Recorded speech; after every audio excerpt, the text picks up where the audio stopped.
أعوذ بالله من الشيطان الرجيم.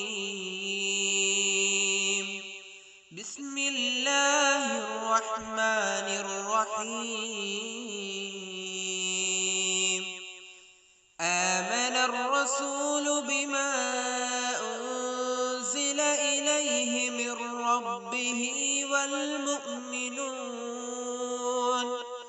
كل آمن بالله وملائكته وكتبه ورسله لا نفرق بين أحد من رسله وقالوا سمعنا وأطعنا غفرانك ربنا وإليك المصير.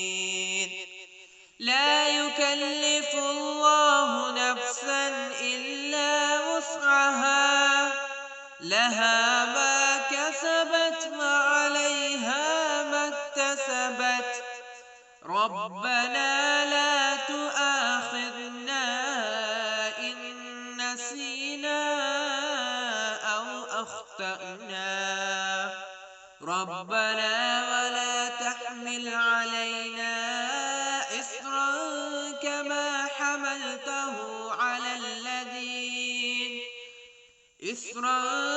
كما حملته على الذين من قبلنا ربنا ولا تحملنا ما لا طاقة لنا به واعف عنا واغفر لنا وارحمنا أنت مولانا فانصرنا على القوم الكافرين. صدق